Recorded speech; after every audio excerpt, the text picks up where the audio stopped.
राजा Lawrence की 3 बेटियां थीं। तीनों बेटी बहुत ही सुंदर थीं। सबसे बड़ी राजकुमारी का नाम मैरी था और मंझली राजकुमारी का रोज था और सबसे छोटी और चंचल राजकुमारी का नाम एली था। सब बहुत हंसी खुशी से रहते थे। सब कुछ अच्छे से चल रहा था।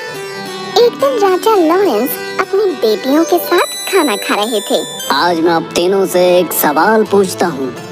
हाँ पिताजी, पूछो। बताओ, तुम किसके भाग्य का खाते हो?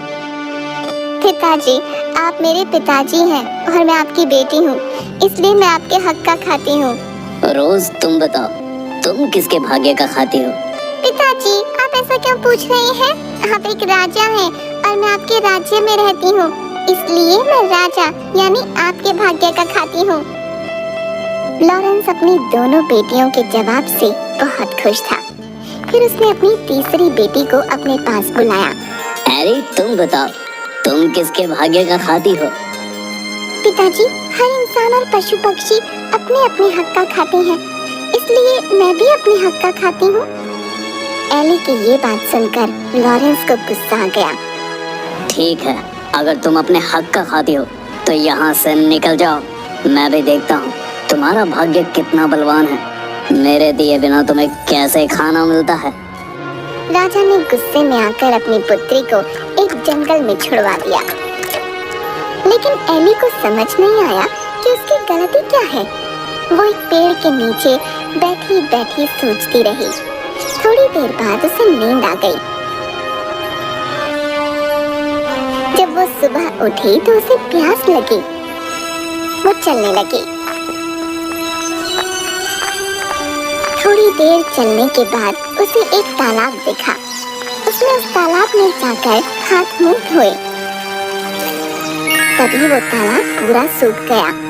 वो आश्चर्य में पड़ गई। उस तालाब के नीचे सीढ़ियां बनी हुई थीं। वो सीढ़ियों के सहारे से अंदर जाने लगी। तभी उसने देखा कि वहाँ एक राजकुमार खड़ा है। वो उसे देखकर डर गई और वहीं खड़ी हो गई। जब कुछ देर तक वो हिला डुला नहीं तो वो समझ गई कि ये एक मूर्ति है। उसने जैसे ही उस मूर्ति को छुआ वो एक फाटक के रूप में बदल गया। ये सब क्या हो रहा है मेरे साथ? मुझे कुछ समझ नहीं आ रहा। वो थोड़ी देर तक वहीं रुकी रही और सोचने लगी। थोड़ी देर बाद वो उस गेट से अंदर चली गई। वो जैसे ही अंदर गई उसने देखा कि वहाँ एक सुंदर सा बगीचा बना हुआ है और बगीचे में सुंदर सुंदर फूल लगे हुए हैं और उसके बीचों बीच एक पोखर है। वो पोखर के पास गई। उसने वहाँ पानी और बगीचे में गिरे हुए फल खाए और सो गई। तभी उसके सपने में एक एंजल आई। बेटी, तुम परेशान मत हो। तुम्हें मुझ पर भरोसा है ना? तो डरो मत, मैं हमेशा तुम्हारे साथ हूँ। जब तुम जागोगी तुम्हें एक राजकुमार दिखाई देगा।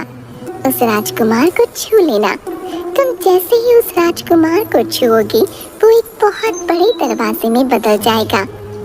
जब तुम उस दरवाजे के अंदर जाओगी तो तुम्हें एक महल दिखाई देगा। तुम उस महल के अंदर चली जाना। अंदर जाते ही तुम्हें 3 कमरे दिखाई देंगे जिसमें 3 सुंदर राजकुमार दिखाई देंगे। वो दिखने में तो एक जैसे होंगे। तुम उन तीनों को छूती हुई आगे बढ़ना। वो तीनों जाग जाएंगे। तब तुम्हें एक कमरा दिखाई देगा। जैसे ही तुम उस दरवाजे को खोलोगी तुम्हें वहाँ एक सुंदर राजकुमार दिखेगा और जैसे ही तुम उसे छुओगी वो जग जाएगा। वो जैसे ही जगे तुम उसके गले में फूलों का हार डाल देना। वही तुम्हारा पति होगा। इतने में एली की आँख खुल गई और वो हड़बड़ा कर उठ गई। ये सब क्या हुआ? क्या वो सब एक सपना था? क्या सच में ऐसा होगा? एली सोचती रही। थोड़ी देर में सूरज निकला। उसने बगीचे से फूल उठाए और उन फूलों से हार बनाने लगी।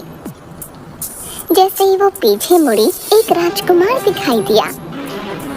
अरे ये तो बिल्कुल वैसा ही हो रहा है जैसा कि एंजल ने सपने में कहा था। एली ने उस राजकुमार को छुआ। वो एक दरवाजे में बदल गया। वो आगे चली गई। फिर उसने महल को देखा। वो महल के अंदर गई और 3 राजकुमारों को छुआ। उसके बाद वो कमरे में गई और उसने उस राजकुमार को छुआ और उसके जागते ही उसके गले में वरमाला डाल दी। राजकुमार ने अपने गले से वरमाला निकाल उसके गले में डाल दी। महल में शहनाई की आवाज आने लगी। दोनों ने विवाह किया। बहुत देर से एली के मन में एक बात चल रही थी। मेरे मन में बहुत देर से एक बात चल रही है। मैं आपसे पूछूं? हाँ पूछो। आप कौन हैं? और वो 3 राजकुमार कौन हैं? ये क्या रहस्य है? मुझे बताइए।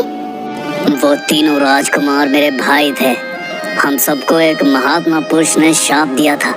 अनजाने में मेरे भाइयों ने एक मृग और एक मृगनी का शिकार किया था, जिसकी वजह से वो दोनों बुरी तरह घायल हो गए और मरते मरते उन्होंने मेरे तीनों भाइयों को आजीवन सोने का श्राप दिया।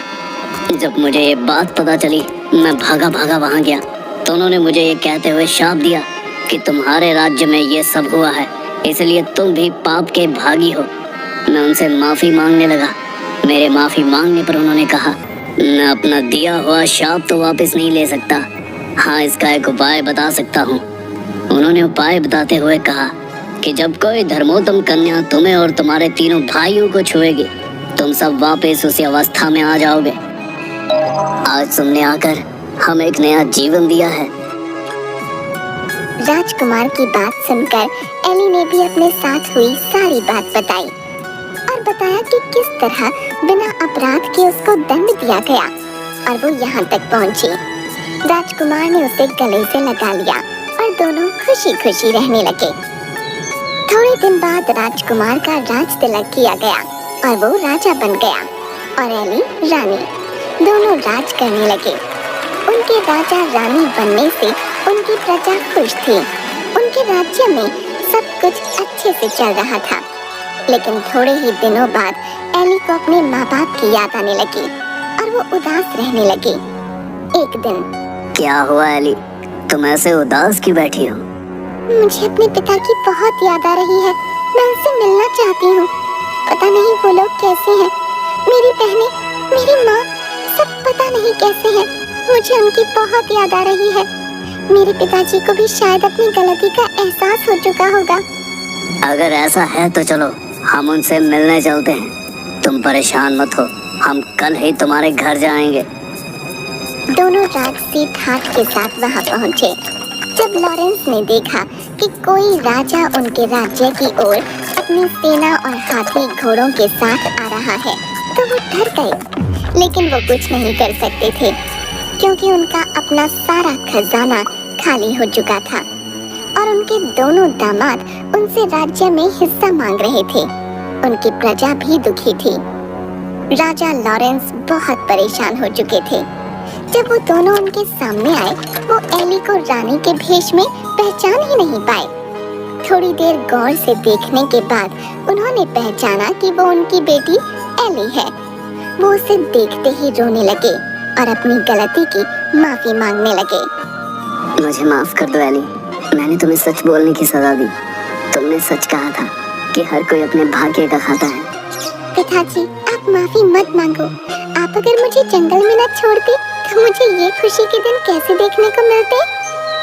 इतना कहते ही लॉरेंस की आंखों से आंसू गिरने लगे और उसने अपनी बेटी को गले से लगा लिया और वो सब